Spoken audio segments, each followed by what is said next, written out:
Hi guys, it's Mr. Clan. Hope you all are doing well. So guys, this video is going to be very special because in this video we will talk about the disadvantages of MBBS abroad. क्या कुछ problem हमें face करनी पड़ती है यहाँ पे। तो काफ़ी एक्सपीरियंस भी हो गया है मेरे को, ऑलमोस्ट 4 ईयर हो गए मेरे को। अभी एग्ज़ाम बाद 5th ईयर में भी जाने वाला हूँ। तो सारी जो भी प्रॉब्लम है सारी पे बात करेंगे यहाँ पे, क्योंकि बहुत सारे गार्जियन और बहुत सारे स्टूडेंट के क्वेश्चन होते हैं कि क्या कुछ प्रॉब्लम होती है, परेशानियाँ होती हैं, चाहे वो खाने का हो या फिर ट्रैवलिंग इश्यूज हो या फिर यहाँ का वेदर भी पता ही है, टेम्परेचर -30 तक जाती है, तो उसमें कैसे सर्वाइव करनी है। और ऐसा है कि एक दिन की बात नहीं, ऑलमोस्ट 6 ईयर्स स्पेंड करनी है यहीं पे, तो मैनेज कितना कुछ हो पाएगा, तो पहले से प्लानिंग होगी तो सही रहेगा। तो इसी पे बात करेंगे डिटेल में आज। तो गाइज, ये फर्स्ट चीज़ क्या है यहाँ पे। तो वैसे तो बहुत सारी अच्छी चीज़ें हैं, बहुत सारी बुरी भी चीज़ें हैं, बट जो सबसे ज़्यादा फेस करते हैं प्रॉब्लम वो होती है खाने का यहाँ पे। और ऐसा है कि जो बच्चे अभी फर्स्ट टाइम आते हैं यहाँ पे, तो उन्हें आइडिया नहीं होता है कि क्या कुछ प्रॉब्लम हो सकती है, क्योंकि वो तो ऐसे ही एक्सपेक्ट करते हैं कि जैसे इंडिया में बाहर जाकर जो चाहे खा लो, वही 20 का समोसा या फिर सस्ते में ही। तो यहाँ पे ऐसा कुछ नहीं है। यहाँ पे स्ट्रीट फूड जैसे इंडिया में मिलता है वैसा कुछ सीन नहीं है। यहाँ पे मॉल में होंगे या फिर ब्रांचेज होंगे, जैसे KFC, डोमिनोज, ये सब सारी चीज़ें होती हैं यहाँ पे। तो वही मेनली पिज़्ज़ा बर्गर ही होते हैं खाने को। और अगर इंडियन खाना है तो वो प्रॉपर एक रेस्टोरेंट है, बहुत एक दो ही है यहाँ पे जहाँ पे इंडियन खाना मिलता है। और प्राइसेस भी ऑलमोस्ट 1000 है उसके। बिरयानी के तो ऑलमोस्ट 1000, और बटर चिकन या फिर ले तो वो भी 1000 ऐसा है। तो काफ़ी महंगा है, तो एवरीडे पॉसिबल है नहीं। और बच्चे ये भी सोचते हैं कि मेस है तो इंडियन खाना मिल जाता है होगा। तो वैसे तो खाना मिल जाता है, बट मेस में कितना ही दिन खा लेंगे, तो बोर हो जाना है कुछ दिन में ही। और मेस में ऐसा है कि ऑलमोस्ट वही लाख सवा लाख पर ईयर आता है, 12 to 14,000 पर मंथ ऐसा है प्राइस। बाकी खाना में तो बेसिक चीज़ें मिलती हैं। दिन में मोस्टली दाल चावल ही मिलेगी, रात में वही रोटी चावल सब्जी ऐसा। तो बोर हो जाएंगे बहुत जल्दी। तो स्टूडेंट प्रेफर करते हैं कि खुद से बनाना है यहाँ पे। मैं भी फर्स्ट ईयर में मेस ही खाया था, बाकी उसके बाद से खुद से बनाना स्टार्ट कर दिया। और ये है कि फर्स्ट ईयर में नीड भी है मेस की यहाँ पे, क्योंकि फर्स्ट ईयर में क्लासेस बहुत ज़्यादा होनी है। ऑलमोस्ट 8:30 से स्टार्ट होगी क्लास, तो 5 या 6 बजे शाम तक फिर घर आनी है। तो खाने का ऐसा होता है कि अगर मेस में डिपेंड है तो ब्रेकफास्ट छूट जाता है, फिर लंच भी छूट ही जाएगा, क्योंकि क्लासेज हमारी लगती है ऑलमोस्ट 10 किलोमीटर दूर लगती है हॉस्टल से, तो वापस आना भी पॉसिबल है नहीं, तो बाहर ही खाना होता है। तो ये सारी चीज़ें हैं।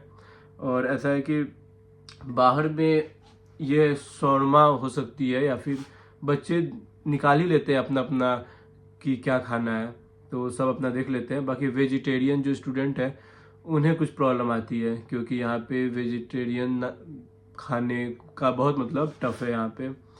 अगर बाहर खाने का बात करें तो रेस्टोरेंट में या फिर सबवे ही खा सकते हैं, वो भी अगर बड़ा वाला ब्रेड के साथ लें, 30 सेंटीमीटर समथिंग है जो, वो ऑलमोस्ट 500 की आएगी, तो वो भी बहुत ही कॉस्टली है यहाँ पे। बाकी अगर बनाना है तो वेजिटेरियंस के लिए बनाने में भी काफ़ी प्रॉब्लम आती है, क्योंकि फूड ऑप्शंस बहुत ही कम है उनके लिए। यहाँ पे नॉनवेज वैरायटी बहुत ज़्यादा है, हर खाने वाली नॉनवेज चीज़ यहाँ पे इजीली अवेलेबल है। हर सुपरमार्केट जो अवेलेबल होते हैं हर जगह मिल जाती है नॉनवेज खाने। बाकी वेज में तो यहाँ पे वही बीन्स होती हैं, जैसे चने, दाल मिल जाती है सारी।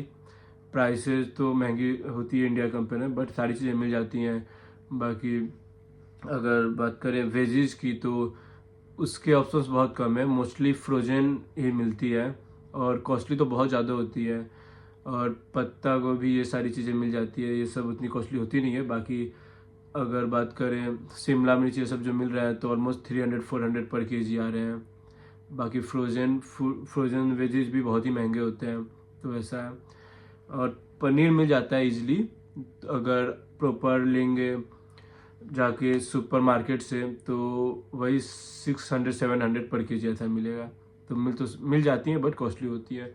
तो ऐसी कुछ चीज़ें हैं। बाकी टेम्परेचर की अगर बात करें, क्योंकि डिसएडवांटेजेज में टेम्परेचर भी काउंट होनी है, क्योंकि ऑलमोस्ट -30 -35 ये पीक है। बाकी 4 to 5 मंथ तो यहाँ पे ठंडी रहनी ही है, जो कि माइनस में ही रहती है। तो उधर भी सरवाइव करना पहले कुछ दिन अच्छी लगेगी, देन उसके बाद तो ठंडी में प्रॉब्लम ये भी आती है कि अगर बाहर ही जाना है तो ऑलमोस्ट 10 to 20 मिनट्स तो लगेंगे ही है, क्योंकि प्रॉपर हमें केयर करके जाना होता है बाहर। ऐसे ही टी शर्ट या फिर नॉर्मल निकल नहीं सकते हैं बाहर, पूरा केयर करना होता है, क्योंकि ठंडी में बुरा हाल हो जाएगा। शूज़ भी नॉर्मल पहन नहीं सकते हैं, बूट आती है प्रॉपर भारी सी, वो पहन के जाना होता है बाहर। बाकी मोटे मोटे जैकेट्स होते हैं। अगर कहीं भी जा रहे हैं, ये 100-200 मीटर है सुपरमार्केट, उसके उधर भी जाने के लिए भी पहनने पड़ते हैं, फुल केयर करना पड़ता है।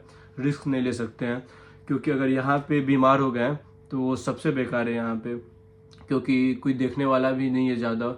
वैसे तो मेडिकल इंश्योरेंस होती है हमारी, तो उसमें क्या ही होगा, वो एम्बुलेंस आएगा, चार्जेस फ्री रहेंगे उसके चेकअप के सारे।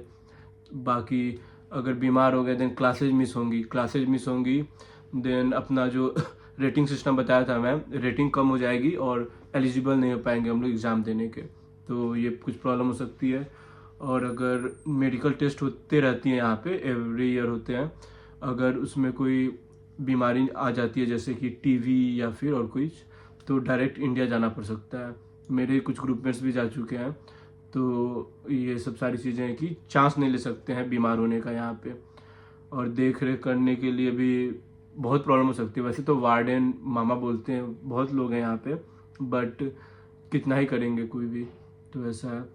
और ये सब सारी चीज़ें हो गई डिसएडवांटेजेस में।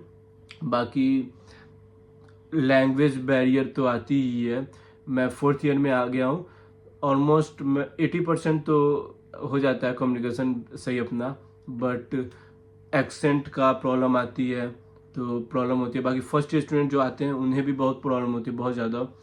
यहाँ के जो ऐप्स हैं या फिर कुछ भी लिखा होता है सब रशियन में ही होता है। अगर कोई रेस्टोरेंट में जाते हैं तो फूड मेन्यू मोस्टली रशियन में ही होती है, तो जिन स्टूडेंट को नहीं आता है तो प्रॉब्लम होती है। तो ये सब सारी चीज़ें हैं। सुपरमार्केट में भी जाओ तो पर्टिकुलर कुछ चीज़ें हैं जो जिनके बारे में आइडिया नहीं है, तो प्रॉपर स्कैन गूगल ट्रांसलेटर से स्कैन करनी होती है, फिर जाकर ले सकते हैं, तो ये है। बाकी अगर नॉनवेज भी खा रहे हैं तो देखना पड़ता है कि फूड में इंग्रेडिएंट्स क्या क्या हैं, तो ऐसे कुछ भी नहीं ले सकते हैं। पोर्क, बीफ, बहुत सारी चीज़ें होती हैं यहाँ पे, और मोस्टली होती ही हैं, तो फुल गूगल ट्रांसलेटर से चेक करके, या फिर वहाँ पे अगर कोई सुपरमार्केट में या फिर रेस्टोरेंट में कोई है तो पूछ के लेना होता है यहाँ पे। तो ये सब कुछ केयर करनी होती है। तो ये सब सारी चीज़ें हो गई। बाकी एक इम्पॉर्टेंट चीज़ यहाँ पे ये है कि रेसिज्म, तो रेसिज्म की का क्या मीनिंग होता है, आइडिया लग जाएगा इधर। तो वैसे तो अच्छे भी लोग हैं बहुत यहाँ पे, और थोड़े से तो रेसिज्म भी हल्के फेस करने पड़ सकते हैं यहाँ पे। तो ऐसा है, जैसे कि अगर बस में भी ट्रैवल कर रहे हैं तो ऐसा है कि अगर इंडियन है तो मोस्टली इग्नोर करता है सब बैठना इनस के पास यहाँ पे, तो अगल बगल बैठेंगे, पास में जाकर नहीं बैठेंगे, या फिर मे बी ये थोड़ा फेस करना पड़ सकता है। और मे बी ये भी रीज़न हो सकता है यहाँ पे, क्योंकि कुछ इंडियंस होते हैं कि बस का जो ये चार्जेस हैं वो 40 रुपीज़ 30 रुपीज़ ऐसा है, बट कुछ इंडियन स्टूडेंट है जो पे नहीं करते हैं, वो भी 30-40 रुपीज़ भी। तो 2-3 बार पकड़े गए हैं, तो उस रीज़न से भी बस में अगर एंट्री होता है तो एंट्री करते ही इंडियंस को खास कर टारगेट करते हैं कि पे करो तुम। अगर पे किया भी है तो उसका कार्ड लेके चेक करते हैं कि तुमने पे करा है कि नहीं। ये सब सारी चीज़ें हैं। और कुछ रेस्टोरेंट हैं कुछ जिसमें इंडियन अलाउ नहीं है यहाँ पे, कुछ जिम्स भी मैंने सुना है जिसमें इंडियंस अलाउ नहीं है। तो ये सब सारी चीज़ें हैं, तो ये बहुत ही बेकार चीज़ें हैं। होप ये जल्दी ही ठीक हो। और ये सब सारी चीज़ें हैं। तो वैसे कुछ खास प्रॉब्लम नहीं है, टीचर्स हमारे जानते हैं इंग्लिश, और कम्युनिकेशन प्रॉब्लम होती नहीं है। बट बाहर के बारे में जो मैं बता रहा था ये सब वो सारी चीज़ें हैं। होप कि काफ़ी कुछ आइडिया लग गया होगा आपको। अच्छे वीडियो तो सारे ही हैं, बट कुछ रियलिटी वाली वीडियो भी बता दे रहा हूँ कि बच्चों को आइडिया लग जाएगा। वैसे तो हमारा 4th ईयर आ गया है, ईजिली जा रहा है सब चीज़। और मेरे भैया लोग 6th ईयर भी पास आउट हो गए हैं, और बहुत लोग हो ही रहे हैं हर एवरी ईयर। बट अगर यहाँ पे आना है तो माइंड सेट अपना बना लें, माइंड मेकअप कर लें कि ऐसा कुछ भी चीज़ें हैं जो फेस करनी पड़ सकती हैं, तो आगे इजी रहेगा। तो होप कि ये वीडियो काफ़ी हेल्पफुल रहेगा स्टूडेंट के लिए जो प्लान कर रहे होंगे इधर आने का। तो मिलते हैं अगली वीडियो में, तब तक के लिए bye. Do like, subscribe and share. मिलते हैं अगली वीडियो में, बाय।